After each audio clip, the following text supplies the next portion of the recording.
So today we're having a little look at the Iwata Wider4L, and that's a 1.4 tip, and we're pitting that up against the Porphis PRD717. That's also a 1.4 tip. So both the tips are the same diameter. So both of these guns, well, originally the Wider4L is effectively a newer version of the LPH 400, which has been out for years and years and years. It's only available with one cap at the moment, but it's a good low pressure gun, and I've always found it to be a really, really good low pressure gun. And then I got the Porphis, the PRD717, well, I got the 715 first of all, and then they brought out the 717, which is a split tip. And that's the reason for putting these two guns against each other, really. The Porphis was described as a gun that can go up to about 2 bar, so 29 psi, but I found that you don't need anywhere near that pressure to get really, really good results from it. So the Wider4L, the Iwata Wider4L, is recommended at 1.1 bar, so 16 psi, but most of the time you'll use it, or I use it, at a higher pressure, normally about 1.3 to 1.4 bar, which is about, what, 20 psi, something like that. And then it works very, very well.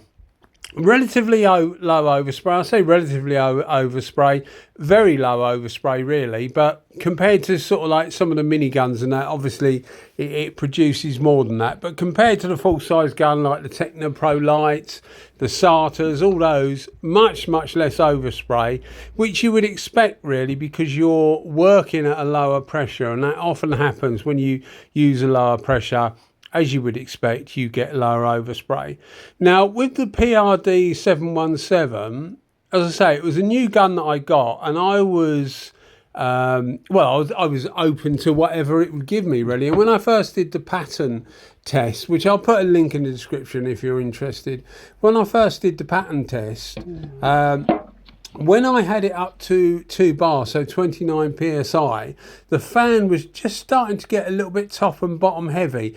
Now that's just the fan starting to split. That's not a problem with the gun. It normally means the pressure is a bit too high for the material you're using. If you put a thicker material through it, that gap should close up. If you leave the pressure the same, that gap should close up and you should get an even pattern. Obviously it depends on the gun and the material, but that's how it would normally work. So the normal clear coat I use, which is a HS clear coat, so it's of a medium viscosity. So I just found that the fan was just starting to split. So I thought, well, this actually needs less pressure. And I've ended up using this for really good results at about 1.4 bar. So what I did with this test, you'll see me using a microwave here. I will point out this is not ideal, not the ideal thing to do, but it is what I do. It seems to work very well. I've never had any problems, but it would be silly of me to recommend it just in case something went wrong. But I use it for about 10 seconds per mixed 100 milliliters of clear coat. Now this was done in February this year, this back-to-back video. So the temperature was 7 degrees Celsius, which is, what is that, probably about 43, 44 Fahrenheit, something like that. So not hot, but not particularly, not cold, but not warm at all. So not ideal conditions for painting. So I put a bit of heat into the clear coat, but even if it was like 15, 16, 17 degrees Celsius, I would still warm that clear coat up, normally to about 30, 35 degrees. And I found that for 100 milliliters, 10 seconds just brings it up nicely to temperature of the mixed clear coat. So it works very, very well. But as I say, I wouldn't recommend you doing it. So back to what I was originally saying. I ended up using the Porphis at about 1.4 bar, and you get really good results with that. So it was basically I got these two guns out and I thought, well, I will use them at the pressure that I normally use them at, which is about the same. It's about 1.4 bar, so that's about 21 psi, and both of these guns you can get really good results at that sort of pressure.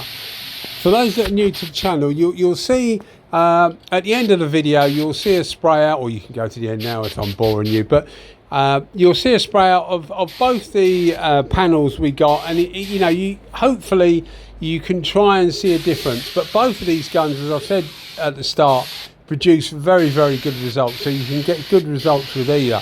Price wise, not a huge gap in these two actually. The Wider4L, I got this from Painting Tools Japan. I'll try and remember to put a link in the description. So it's a Japanese import, and I think I paid, it was a little while ago now, I think they've gone up a little bit, but they're around about 260, 270 US dollars, maybe even 280 US dollars, and the Porphis is about the same. So as far as price wise on these two, they're very well, quite evenly matched. The Wider4L might be a little bit dearer in most circumstances, but yeah, very evenly matched. The Wider4L is lighter, quite a bit lighter really, about 20% lighter. So the Wider4 is 359 grams and the Porphis is 474 grams. So that's 11.5 ounces v 15.2 ounces. So yeah, quite a bit of difference. The Porphis actually feels better balanced, although it's a heavier gun. It just feels better balanced. It feels nicer in the hand as well. Obviously it'll depend how much material you've got on top in the cup. If you've got a full cup, it may feel slightly less balanced on the Wider4, simply because it's a lighter gun, I think, and there's just no counterweight to all that weight on top. Whereas with the Porphis, because it's a bit more substantial, it's still not heavy, but because it's a bit more substantial, it tends to you tend not to notice the bulk up top if you've got quite a lot in the pot.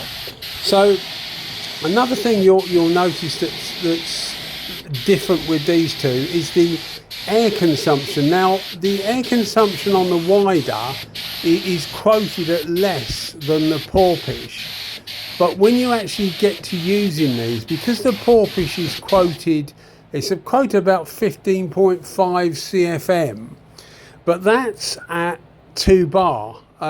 I'm sure that's where they've measured it. They've measured it at 2 bar, because when you bring the pressure down to about 1.4 bar, it actually uses a bit less than the Wider4L does at 1.4 bar. So the air consumption, the air consumption is actually quite similar at the pressures you would use them, although they look quite different on paper. So it's a classic case with that of, you know, actually looking at what something uses at, you know, at a given pressure, rather than just looking at a piece of paper which gives you the manufacturer's figure. But you can see the Wider4L at 1.4 bar, you saw very little overspray, cracking results considering the weather as well. It's, as I said, it's not warm, it was about 7 degrees, so you have to be careful about the amount of material you're putting on. So it's always a bit of a balance. Yes, I'm using heat in the clear coat and I'm using an infrared heater on the panel, but you do have to be careful how much you put on. But yeah, you got fantastic results with the Wider4L, but you definitely got better results with the Porphis, the 717. It just seems to atomize a bit finer. It's just a better overall experience.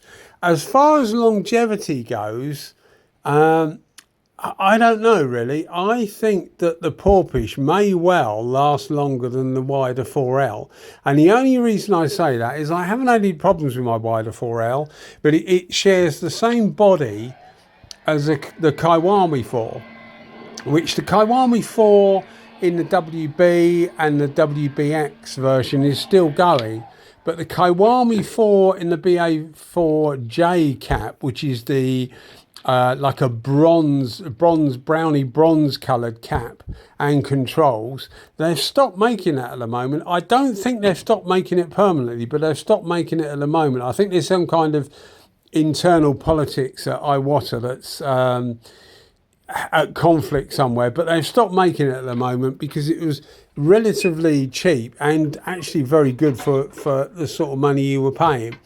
So the body is the same. The Wider4L is the same body as all the Kiwami 4 series. It's only the cap and the tip that is different, and the colour of the control knobs, etc. But you know, the actual body is exactly the same. And I had problems with my Kiwami 4. I had a problem with one leaking air, and that hadn't had much use at all. It was less than a year old. Unfortunately, it's the very first Kiwami I bought, and I bought it off eBay from some, what I presume is a chap or whatever on eBay, and they were selling quite a few of them, and then they've just disappeared. You know, they probably opened up as someone else, but it is a genuine gun. I know it's definitely a genuine gun. But it was before I started getting things from Painting Tools Japan, and all the stuff I've had from them hasn't been a problem. But I've got some spare parts from them, and fixed the problem. It was quite easy to fix, and it wasn't particularly expensive to fix. But I haven't had any problems with the Porphis gun, and I've used that more than I've used the Wider4. I've also let a few different people try my Porphis guns as well, and they haven't had any problems with them either. I've had one chap who bought a 717 actually, and he had a problem with it when he first got it. That was resolved amicably by the factory. I won't go into too much detail, and not because I don't want to, but because I think it's probably unfair if I give away too much information, basically. But it was resolved, and for some reason, if there is a problem, I seem to get the message first. You know, I've got this happening with this. What should I do? And obviously, I can. You know, well, I can try and help, but I would just say to you, contact the factory and see what they say. But let me know what they say, because if they're not treating people right, I need to know as well, so that I can pass it on to you. Anyway, and that's the only real problem I've known of, really. So, as I say, as far as a long way round, as far as longevity goes, I would think the Porphis would at least last as long as the Kiwami 4, but it may well actually last longer. So, you know, there's not much to recommend the Wider4L over the Porphis. In fact, there's nothing as far as I can think of. Price-wise, as I say, they're very, very similar. If you like a light gun, maybe you would think that the Wider4L is a better gun because you like a lighter gun. Again, you just see me using a microwave. I will say, don't actually do that. Yeah, maybe if you like a lighter gun, then the Wider4L would be better. I found that the overspray on the 717 was actually a bit less. That could be because the pattern is slightly smaller. In a minute, you'll see the pattern, and you'll see that it's actually slightly smaller. If you see what I'm doing here, it's just that a few people have asked me what I'm doing. When I get a gun out to first use it, I prepare the clear coat, etc.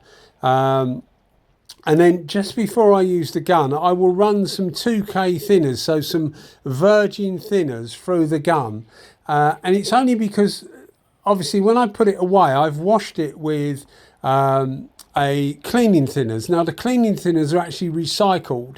They're not a virgin thinner, so they will have little bits of impurity, not necessarily particles. In fact, they won't normally have particles, but they may well have a little bit of residue from other people's cleaning experiences, etc., still in there. So that's why you shouldn't use a cleaning thinners or a cleaning reducer for thinning paints or clear coats. because you could end up with small little fish eyes or something where there's impurities in there. So I just run a bit of virgin thinners through the gun before I fill it up with a clear coat, just so that I know that any residue that may be there is gone, basically. Now, you'll see here with the Porphis, when you saw the fan just now, to your right hand side now, you can see it's actually a smaller, thicker, wetter pattern. So it does differ a fair bit from the wider. And I think that's probably why it makes a better clear coat gun, because you're just putting the material on a smaller, more concentrated area. And a lot of clear coat applications suit that better because it wets it up quicker. And clear coat's all about getting the amount of material on there that you need for it to flow out and give you a smooth, normally glossy, but a smooth finish. So I find the smaller, wetter patterns work better. Same as the SATA, the I and the O. I find that the O pattern is actually better for clear coat. The I patterns normally work better for base coat, but I've used the 717 for base coat and I've been really impressed with it. I thought the pattern was actually fine, but when you look at it against the wider, as you see here, it is actually a smaller, a more squat, wetter pattern. Anyway, whatever the reason may be, it actually produces superb results.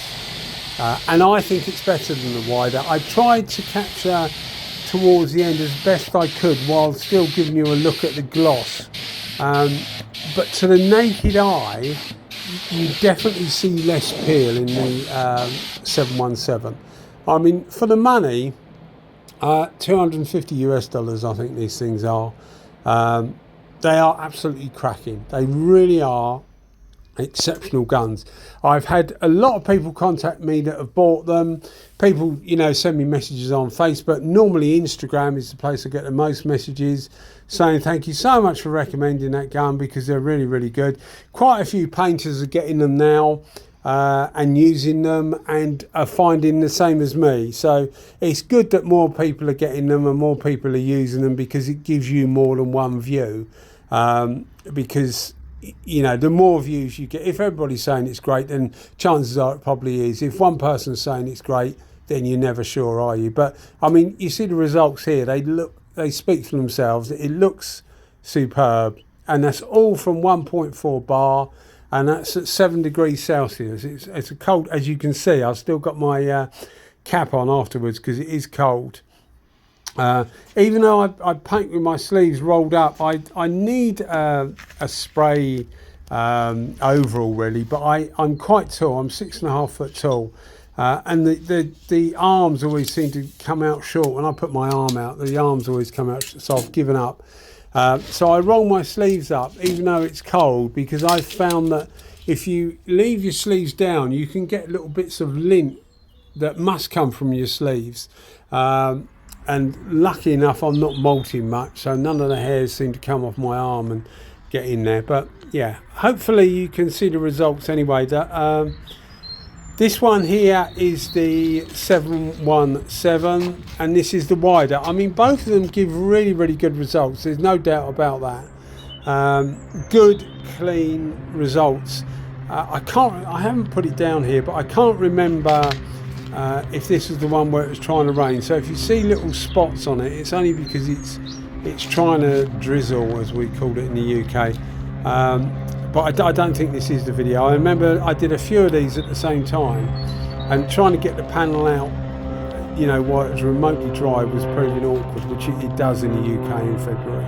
Anyway guys, I hope as always you enjoyed the video. A little bit of rabbiting on, and mostly about the guns, hopefully. And if you are enjoying the videos, maybe think about giving us a thumbs up and a subscription. Oh, and I forgot to mention as well, Porphis are actually bringing out a new minigun, which I'm really keen to get hold of. Thanks for watching guys, bye bye.